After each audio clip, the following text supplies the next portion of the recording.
Jason stood just inside the entrance where the air felt different. Not colder, not warmer, just heavier. The kind of place where people didn't look around because they already believed they belonged there. Everything about the room said money. Not loud money, but confident money. Clean lines, soft voices. People who never had to explain themselves. Jason didn't rush. He didn't hesitate either. He stood there long enough for people to notice. And that's when the judgment started forming. Not out loud at first. Judgment rarely is. A started with quick looks. The kind that last half a second too long. Then the looks turned into something sharper. Not curiosity, not interest. Assessment. As if a silent decision was being made without his permission. No one asked who he was. No one asked why he was there. They assumed. A few men at a nearby table leaned back in their chairs, relaxed in the way only people with power and money ever seemed to be. Their clothes were expensive, but more than that, they wore certainty. The belief that rooms like this were built for people like them, and not for someone like Jason. Their smiles came next, not friendly ones. The kind that say, "This should be entertaining," Jason noticed. Of course he did. People always notice when the room decides they don't fit, but he didn't react the way they expected. He didn't stiffen, didn't shrink, didn't try to explain himself with nervous gestures or forced confidence. He simply stood there, calm, and somehow that calm irritated them more than fear ever would. One of them said something under his breath, quiet enough to deny later, loud enough for Jason to hear. Another laughed, not because it was funny, but because laughing together feels like permission. The kind of laughter that tests how far it can go. Around them, the rest of the room kept moving. Glasses clinked. Conversations continued. People noticed, but not enough to get involved. Not enough to interrupt their comfort. Jason shifted his weight slightly. Not defensive. Not aggressive. Just present. As if he were giving the moment space to reveal what it really was. And that's when the humiliation stopped being accidental. The comments grew a little clearer. Still polished. Still respectable. No shouting. No insults you could quote. Just enough edge to remind him that, in their minds, he was an outsider borrowing space he hadn't earned. They weren't angry, they were amused. And that was worse. Jason's face didn't change, but something inside the room did. The air felt tighter. The kind of silence that creeps in when people sense a line is being crossed but aren't sure who will acknowledge it first. Some people looked away. Others watched more closely. No one stepped in. Jason took a slow breath. Not to steady himself, but as if he were deciding whether this moment was worth responding to at all. Because sometimes the most uncomfortable moments aren't loud. They're quiet. They sit there, daring someone to either accept them or change them. And everyone in that room, whether they realized it or not, was now part of the moment. Have you ever walked into a place and felt judged instantly? Not because of anything you did, but simply because of how others decided to see you. The comments didn't come all at once. They never do. That's how humiliation survives. By spreading slowly enough that it can always pretend it didn't mean any harm. One of the men leaned back in his chair, stretching comfortably like the space belonged to him by default. His voice stayed casual, almost polite. The words themselves weren't explosive. If someone repeated them later, they could easily be dismissed as harmless, a joke, a misunderstanding. That's what made them dangerous. Another man smiled and added something just slightly sharper, not louder, just clearer. The kind of remark meant to test how much resistance it would meet. He glanced around, gauging reactions, counting silent approvals. Jason didn't interrupt, didn't correct them, didn't defend himself. And that silence, that refusal to play along, seemed to encourage them. They spoke like people who weren't used to consequences, people who believed confidence alone could rewrite reality. Their words circled Jason without ever naming him directly, which made it easier for everyone else in the room to pretend this wasn't happening. Because if it's indirect, it's ignorable. A few people shifted in their seats. Someone took a sip of a drink that didn't need sipping. Another laughed softly, unsure whether they were supposed to. The room didn't approve, but it didn't object either. And that middle ground is where humiliation thrives. Jason felt it, even if he didn't show it. Not the sting of insult, but the weight of being evaluated, reduced, turned into a moment of entertainment by people who assumed he wouldn't push back. Their confidence grew with every second he remained calm. One of them finally looked straight at him, held eye contact just long enough to make it uncomfortable, not aggressive, not threatening, just bold enough to say, "I can do this, and no one will stop me." Jason's expression didn't change. He wasn't frozen. He wasn't intimidated. He was listening. And listening is dangerous when the other side mistakes it for submission. "I'm genuinely curious. Where are you watching this from right now? And as you listen, do moments like this feel familiar where you live? Or does this kind of quiet disrespect show up differently?" The men didn't realize it yet, but the room was no longer fully on their side. Not because anyone spoke up, but because discomfort had shifted direction. It wasn't aimed at Jason anymore. It was spreading outward, settling over the table like an unwanted truth. They felt it too. That's why the jokes became shorter. Why the laughter didn't last as long. Why one of them glanced toward the entrance, then back at Jason, as if recalculating something he hadn't expected to calculate today. Humiliation without shouting depends on one thing. Control, and control is fragile. Jason adjusted his stance slightly. A small movement. Easy to miss. But it was deliberate. It said he was still present, still grounded, still choosing how this moment would end. That choice unsettled them. Because suddenly, the silence didn't feel like permission anymore. It felt like anticipation. And everyone in that room, whether they admitted it or not, sensed that the balance was about to change. The room didn't change all at once. It never does. Pressure builds quietly, like air in a sealed space, until everyone inside can feel it. But no one wants to be the first to acknowledge it. Conversations around the room slowed. Not enough to be obvious, just enough to notice if you were paying attention. A laugh ended early. A sentence trailed off. Someone glanced toward Jason, then quickly looked away, as if eye contact alone might pull them into something they didn't plan to be part of. The men at the table sensed the shift before they understood it. Their posture changed, subtle at first. One leaned forward instead of back. Another stopped smiling mid-sentence, his expression caught between confidence and calculation. Jason noticed all of it. He wasn't watching them closely. He didn't need to. Moments like this teach you how to read a room without staring. You feel the weight move. You sense when attention starts drifting toward you, not out of curiosity but expectation. The humiliation hadn't grown louder. It had grown awkward, and awkwardness makes people uncomfortable in ways anger never does. Asa's server passed by, hesitating for half a second longer than necessary. Not stopping, not intervening, just slowing, as if silently asking herself whether this was still harmless enough to ignore. A couple near the window exchanged a look. Not judgment. Recognition. The kind that says this isn't sitting right with me anymore. Still no one spoke. Because silence is easier when you can convince yourself that someone else will break it first. Jason stood where he was, his presence steady. He wasn't challenging the room. He was allowing it to reveal itself. And in doing so, he forced everyone else to confront their own position in the moment. Were they witnesses, participants? Or just people who would forget this as soon as they walked out? The men tried to reclaim control. One cleared his throat. Another laughed again, louder this time, as if volume could reset the balance. It didn't. The sound landed flat, heavy, unnecessary. They could feel it slipping. Not their money, not their status. Their certainty. Jason finally met their gaze.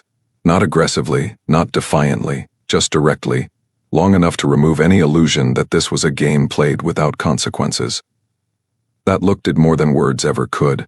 It reminded them that the room was no longer neutral. In moments like this, when a room goes quiet and everyone feels the tension, do you think most people are hoping someone speaks up? Or hoping it ends without them getting involved? The silence stretched just a little longer. Long enough to feel intentional. Long enough for everyone to realize that whatever happened next would define how this moment was remembered. A chair scraped softly as someone adjusted their seat. A glass was set down more carefully than necessary. The room was holding its breath, waiting to see who would move first. The men understood now that the dynamic had shifted. Their words, once playful in their minds, felt exposed under the weight of collective awareness.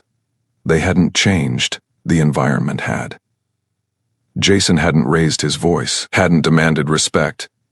He had simply remained present long enough for the room to decide where it stood. And that decision was closing in not loudly, not dramatically, but inevitably. The room had been holding its breath, the subtle tension wrapping around every table, every movement, until it felt like the air itself was waiting for something to happen. And then it did, not in an explosion or a shout, but in a single, almost imperceptible shift that made everyone realize the balance had changed. Jason, who had stood quietly for so long, made the smallest motion, a step forward, a steady glance, a controlled breath, nothing dramatic. Yet it carried a weight that the room felt immediately, a weight that reminded the men who had been mocking him that their confidence was no longer unchallenged and that the calm he projected was not fear but deliberate awareness. And in that pause, every eye in the room began to assess the situation differently, noticing micro-reactions, the tightening of a jaw, a flicker of uncertainty in a hand, the way chairs were subtly repositioned as if to retreat. Jason didn't speak, didn't raise his voice, and yet the power of the moment rested entirely on his presence, a quiet assertion that disrupted the pattern the others had relied on. And suddenly the men who had seemed untouchable began to falter, their humor faltering mid-laugh, their words trailing off as the room shifted with them, and what had been indirect and polished humiliation transformed into a vulnerability they hadn't expected, the kind that makes people question their actions in real time. The bystanders, previously frozen or hesitant, now felt the room breathe differently around them, sensing the shift and wondering what they could or should do, while Jason continued to hold the space calmly, a steady force that neither provoked nor attacked, simply existed as a point of clarity in a chaotic dynamic. And in that silent exchange, the men recognized that they were exposed, that their performance of superiority no longer worked because the authority in the room had quietly moved, and every subtle movement, a glance from a neighboring patron, the gentle adjustment of a glass, the faint murmur of conversation stifled by awareness, reinforced that the moment had turned, that the control they had assumed was slipping through their fingers without any dramatic confrontation, leaving only a lingering realization that their choices had consequences even in silence, and that calm, deliberate presence could wield a force far stronger than noise or aggression. And as the room adjusted to this new equilibrium, the energy shifted from tension toward recognition, anticipation, and the quiet power of someone taking control without ever raising their voice, leaving viewers on edge and compelled to see what would happen next, because the pivot had been made, and it was as subtle as it was absolute, a turning point where the narrative tension peaked, and the dynamics that had been building for minutes finally began to unravel in a way that no one had expected. The shift in the room was subtle at first, almost imperceptible, but it settled over the men who had been mocking Jason like a weight they couldn't shake, their faces no longer smirking with confidence but tightening with a quiet awareness that something had changed and they weren't in control anymore. And the room responded to it without anyone needing to speak. Conversations that had been light and distracted slowed to cautious murmurs, glasses were set down carefully, movements were measured, and the air itself felt heavier, each person sensing the tension that had shifted from Jason onto those who had assumed superiority. And as the realization grew, the men glanced at each other with uncertain eyes, searching for reassurance they wouldn't find, because the calm, deliberate presence they had underestimated had revealed the fragility beneath their performance. And it was in that silence, that pause between heartbeats, that the room collectively acknowledged the consequences of the previous moments, not through shouts, not through confrontation, but through subtle gestures, a stiffened posture, a hand hovering over a menu instead of resting casually, a laugh that started and then stopped mid-sentence, and it became clear to everyone watching that this was a lesson being delivered quietly, the kind that didn't humiliate through words but through awareness of one's own misjudgment. And Jason, who had not raised his voice, had not sought revenge, now simply allowed the men to feel the weight of their actions while maintaining his dignity. And in that way, he held the space for the entire room to reflect on what had just occurred, the bystanders feeling the shift too, noticing the change in dynamics, realizing that what had started as casual amusement at someone else's expense had backfired in the most subtle and profound way. And in the midst of that observation, there's a question that naturally arises. Have you ever witnessed someone quietly regain control in a moment where others expected them to fail? And what would you have done if you were in that room right then? Inviting reflection without judgment, and the men now slouched slightly, heads lowering instinctively, eyes avoiding the gaze of anyone who might notice, aware that their confidence had been undone not by aggression but by calm presence, by timing, by subtle mastery of composure. And the room absorbed that energy, a collective sigh of recognition flowing over tables, over patrons who had held their breath, and even the staff felt the shift, moving with a newfound attentiveness, not because they feared confrontation, but because the balance of authority had quietly moved. The power that had once been assumed was no longer theirs, and for Jason, the moment was not about revenge. It was about witnessing the truth of human dynamics, seeing how awareness and restraint could create consequences far beyond words, and as the minutes stretched, the men continued to feel the echo of their misjudgment with every glance, every small movement, every quiet sound, leaving them with a lingering sense of regret that was neither forced nor performative, simply the natural result of the calm, deliberate response they had overlooked. And that subtle, almost imperceptible shift held the room in a state of suspended reflection, teaching without confrontation, correcting without aggression, and letting every person present absorb the lesson in their own way, so that by the end of the interaction, silence carried far more weight than any loud argument could have, and viewers are left sensing the magnitude of consequences that arrive quietly but profoundly when one remains steady in the face of challenge, making the story linger in the mind long after the moment passes. The room slowly returned to its rhythm, though nothing would feel quite the same, because the moments that had just unfolded had left an impression far deeper than any words could. And Jason, standing quietly yet fully aware, allowed the subtle transformation to settle around him, a quiet understanding that control and dignity could shift the energy of an entire space without a single raised voice, while those who had sought to humiliate him now carried the weight of reflection, not embarrassment that could be dismissed with humor, but the kind of recognition that comes when someone quietly reveals the fragility in arrogance and entitlement, and the patrons who had been witnesses felt it too, realizing that watching someone reclaim composure and command attention, calm presence rather than confrontation, was itself a lesson in strength. And in that quiet aftershock, there was space for reflection, for understanding the difference between what feels powerful and what truly is, and as Jason prepared to leave, there was a sense of closure that wasn't loud or celebratory, but calm and measured, a soft exhale for everyone present, because the story had reached its natural conclusion not by force but by awareness, and in this space, it invites us all to pause and consider our own responses to moments of tension and injustice, and to ask ourselves questions we often avoid in the rush of action when faced with someone being undermined or judged. Would you step in, speak up, or quietly let them show their strength? And how do you think your reaction might change the outcome?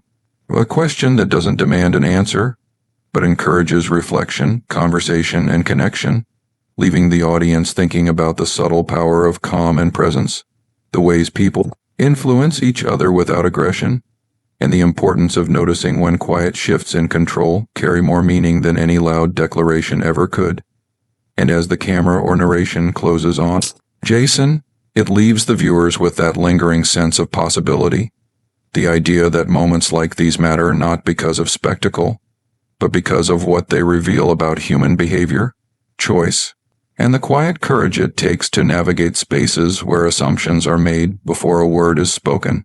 The room had returned to its routine, but the energy lingered, a quiet reminder that what had just happened was more than a moment. It was a shift in perspective, a subtle lesson on how composure, awareness, and restraint can rewrite the way a situation unfolds. And as Jason walked toward the exit, the faces around him reflected more than relief or curiosity. They carried recognition, a silent acknowledgement that power isn't always shown through volume, money, or aggression, but often through presence, timing, and the courage to let others reveal themselves without interference. And in that realization, The story leaves its mark on everyone watching, because it asks us to reflect on our own actions, the choices we make when faced with imbalance or judgment, and the small but meaningful ways we can influence outcomes simply by holding ourselves steady. And in that space, we are invited to consider the ripple effects of calm confidence, of witnessing rather than escalating, of responding with awareness instead of reaction. And it naturally leads to a question for viewers to think about, because reflection is the bridge between observing and acting. Would you do if you were in a situation like this? Would you intervene, stay quiet, or watch someone quietly take control? A question that doesn't require a right answer, but encourages perspective, sharing, and conversation, leaving the audience mentally invested long after the story ends. And as the final moment settles, it reinforces the key takeaway, that human behavior, influence, and understanding often matter more than spectacle, and that sometimes the quietest actions speak the loudest, shaping not only the immediate moment, but the way everyone involved remembers it. And as viewers, we're left with the choice to carry that awareness into our own interactions, noticing the subtle power of restraint, the courage in composure, and the possibility that even in tense or challenging moments, the right response may not be the loudest or most dramatic, but the most thoughtful, deliberate, and present.